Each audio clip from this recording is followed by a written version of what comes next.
अस्सलाम वालेकुम नाज़रीन कराम। एक तरफ तो पाकिस्तान तहरीक इंसाफ के ऊपर सख्तियां मजीद बढ़ा दी गई हैं, लेकिन दूसरी तरफ लतीफ़ खोसा ने एक बड़ा दबंग ऐलान किया। उन्होंने कहा जी मैं लाहौर से इलेक्शन लड़ने के लिए जा रहा हूं और लाहौर के अंदर मैं मुकाबला करूंगा।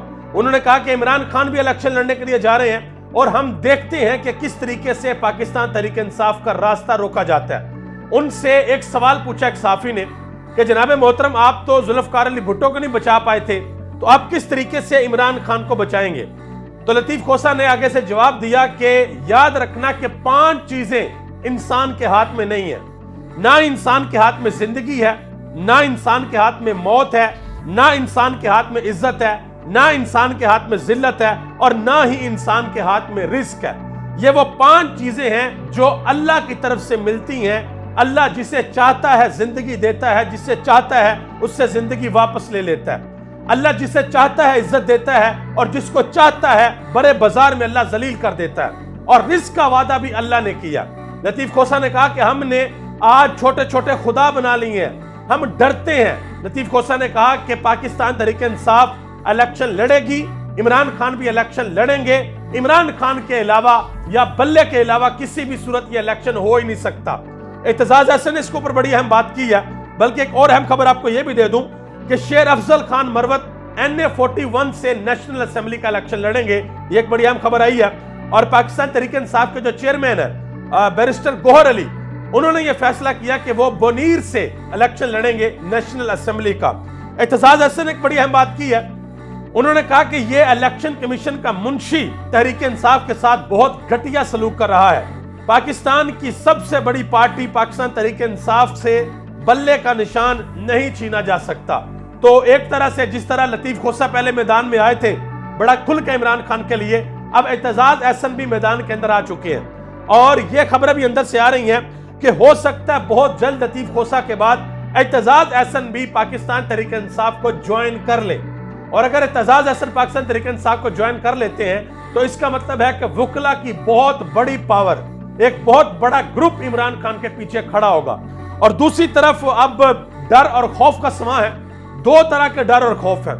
एक डर खौफ तो यह है कि लोग जा रहे हैं अपने कागजात नामजदगी लेने के लिए, लोगों को वहां से पकड़ा जा रहा है। हमने सुन रखा था कि जी कराची के अंदर लोगों से मोबाइल छीन लिए जाते हैं, लोग बेचारे अपने मोबाइल की हिफाजत करते हैं। तो अब जो हालात बने हुए हैं, अब लोग अपने कागजात नामजदगी की हिफाजत कर रहे हैं कि कहीं वो हमसे ना छीन लिए जाए। पुलिस अफसर खुद आते हैं, DSP लेवल का बंदा आता है और आकर क्या कहता है, वो कागजात नामजदगी छीन लेता है, बयान हल्फी छीन लेता है। ये शाह महमूद कुरैशी के सेक्रेटरी के साथ हुआ है, जो उमैर न्याजी हैं उनके वालिद के साथ भी हुआ है और भी लोगों के साथ हुआ है। एक वीडियो तो ऐसी भी आई है कि गांव के अंदर जाके पुलिस ने एक ऐसे बंदे को पकड़ा कि जिसके पास कागजात नामजदगी थे।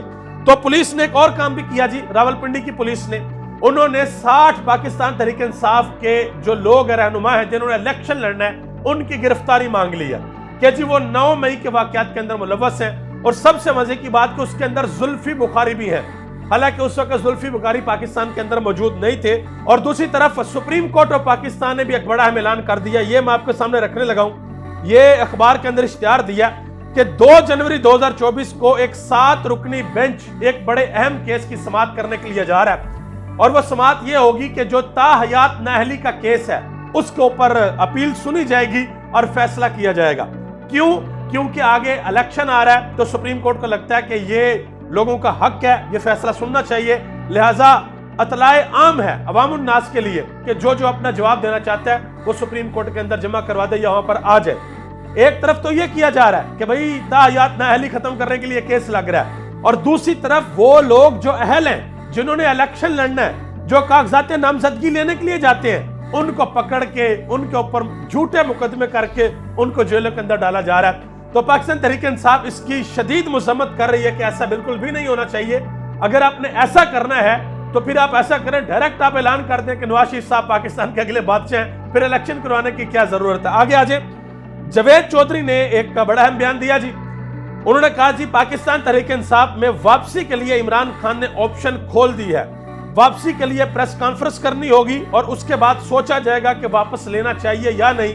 फवाद चौधरी पहले होंगे जो ये ऐलान करेंगे, और उस्मान डार साहब भी प्रेस कॉन्फ्रेंस वैसे कर चुके हैं। वो ये सबके सामने कह चुके हैं کہ میری والدہ پاکستان تحریک انصاف کے ٹکٹ پہ الیکشن لڑے گی اور میں خود ان کی کمپین چلاؤں گا. یہ وہ بھی اعلان کر چکے ہیں, ان کے گھر سے ان کی والدہ جو ہے وہ الیکشن پہ لڑیں گی. حماد اظہر صاحب نے ایک بڑا اہم ٹویٹ کیا جی. انہوں نے کہا جی ہمارے پاس ہر حلقے میں کافی امیدوار موجود ہیں جو کہ الیکشن لڑیں گے, لیکن اس کے باوجود میری ہر حلقے کے نوجوان کارکنان سے گزارش ہے کہ اگر کسی حلقے سے تحریک انصاف کے ایک امیدوار کو حکام اغوا یا گرفتار کرتے ہیں تو وہاں آپ اپنے اور ساتھیوں کے 4-5 ساتھیوں کے جو کاغذات نامزدگی ہیں وہ جمع کروا دیں. بعد میں عمران خان یہ فائنل کریں گے کہ ٹکٹ کس کو دینا ہے. آگے آ جائیں جی. اینکر عمران ریاض خان کے حوالے سے ایک بڑی اہم خبر ہے. آج انہوں نے پہلی مرتبہ جب سے وہ بازیاب ہوئے ہیں, آج پہلی مرتبہ انہوں نے پبلک میں آ کے, عوام میں آ کے انہوں نے بات کی ہے. وکلا کنونشن میں انہوں نے بات کی ہے اور انہوں نے کہا کہ قانون کہتا ہے کہ اگر میں غیر قانونی غیر آئینی بات کر رہا ہوں تو مجھے جیل میں ڈال دو, میرا ٹرائل کرو, مجھے جج کے سامنے پیش کرو. اگر جو قانون اور آئین مجھے بولنے کا حق دیتا ہے یہ پسند نہیں تو بدل دو, زیادتی نہ کرو. زیادتی اور ظلم سے زبانیں کچھ عرصہ تو بند رہ سکتی ہیں, سوچ نہیں بدلی جا سکتی. نفرت میں سے نفرت نکلتی ہے, محبت نہیں نکلتی. آگ آگ کو نہیں بجھاتی. یہ اینکر عمران ریاض خان نے آج ایک بڑا اہم بیان دیا. انہوں نے وکلا کنونشن سے بات کی. اچھا آگے آ جائیں جی. شیخ وقاص اکرم جنہوں نے پاکستان تحریک انصاف کو جوائن کیا تھا, انہوں نے آج ایک ٹویٹ کیا. پہلے ان کا تعلق پاکستان مسلم لیگ نون سے تھا. انہوں نے کہا جی ہمارے پیٹرول پمپ اور فیکٹریوں کو سیل کیا جا رہا ہے, کاغذات نامزدگی لینے سے روکا جا رہا ہے. آخر ہم کدھر جائیں؟ ہم پاکستان میں ہیں, کیا ہمیں پاکستان میں رہنے اور الیکشن لڑنے کی اجازت ہے یا نہیں ہے؟ یہ انہوں نے سوال پوچھا. اور امجد علی خان نیازی, ان کی آج ایک ویڈیو آئی اور جس میں وہ کہہ رہے ہیں کہ جی میں نے الیکشن وغیرہ نہیں لڑنا. بہرحال ان کی جو فیملی ہے انہوں نے اس بات کی سختی سے تردید کر دیا, کیونکہ گرفتاری سے قبل امجد علی خان نیازی نے یہ ویڈیو بیان دیا تھا کہ اگر مجھے پکڑ لیا جائے, میرا کوئی ویڈیو بیان آ جائے تو آپ نے اس کے اوپر بالکل بھی یقین نہیں کرنا. تو ان کی فیملی نے کہا کہ اگر ان کو الیکشن نہیں لڑنے دیا جائے گا تو پھر ان کے گھر میں سے کوئی الیکشن لڑے گا. نصرت جوید صاحب نے ایک بڑی اہم بات کی ہے. انہوں نے کہا جی اس وقت اسلام آباد کے اندر اگر کسی سے الیکشن کے اوپر بات کریں نا تو لوگ یہ کہتے ہیں کہ بھائی خیبر پختونخوا کو آپ بھول جائیں, وہاں پہ پاکستان تحریک انصاف نیچے سے اوپر تک کلین سویپ کرے گی, ہو سکتا ہے کہ کوئی ایک سیٹ بھی کسی کو نہ ملے. آگے آ جائیں جی. لاہور ہائی کورٹ کے الیکشن کے حوالے سے ایک بڑے اہم ریمارکس آئے ہیں.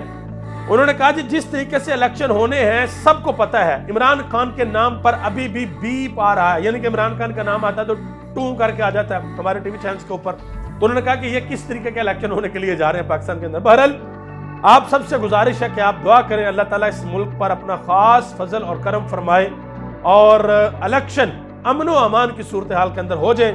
پاکستان کی کروڑوں عوام جس کو بھی سلیکٹ کرتی ہے وہ آئے اور پاکستان کے اوپر حکمرانی کرے اور اس عوام کا کچھ سوچے. آپ سب کا بہت بہت شکریہ. پاکستان زندہ باد, پاکستان کے عوام اور پاکستان کے ادارے پائندہ باد.